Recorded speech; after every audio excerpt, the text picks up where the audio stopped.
So the system requirements of Call of Duty Modern Warfare were actually released, and finally the benchmarks are out. This is the early footage captured by some of the benchmarking YouTubers. I'm gonna be, as always, leaving the original link in the description box to the original video. But let's react whether can 1650 handle low settings on Call of Duty Modern Warfare 2 or not. So here are the settings, guys.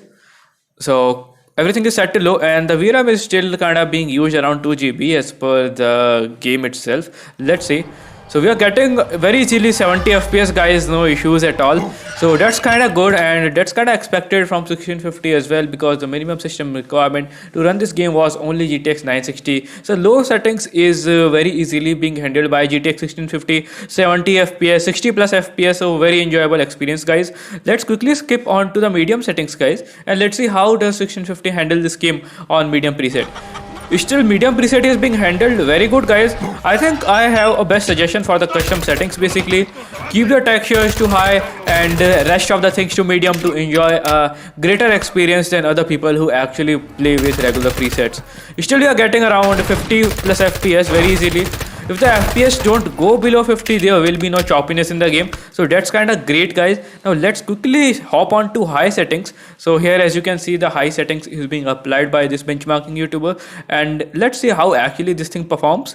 And do note that you also need a good CPU to actually get out the best output from your GPU. So 10400F i5 is a decent CPU. Even if you have Intel i5 8th generation, it is quite decent CPU to handle your 1650, and it will just not cause bottleneck. That's kind of good.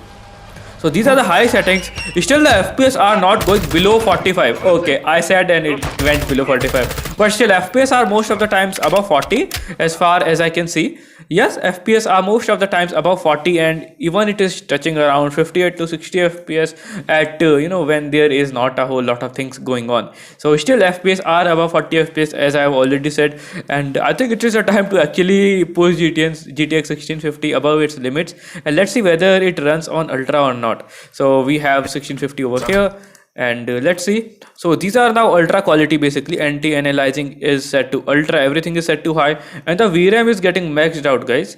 The VRAM demand is getting maxed out. It is exceeding the 4 GB VRAM limit. Let's see how does it perform. So this is the ultra preset, and still FPS are not going below 40. It is touching 40. Let's see. Okay, 35. Let's see whether FPS can go below 30 or not. We have seen FPS going to 35. Let's see whether the FPS go below 30. Doesn't seem so far. Probably this area is not much demanding.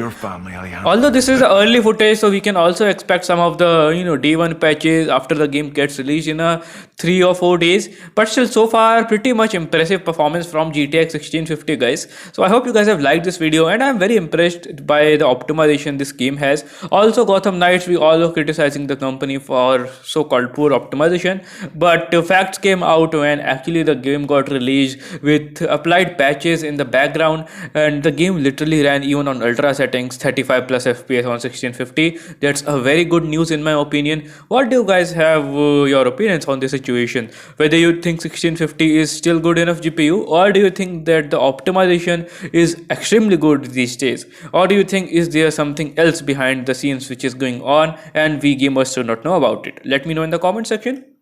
I'll see you in my next video.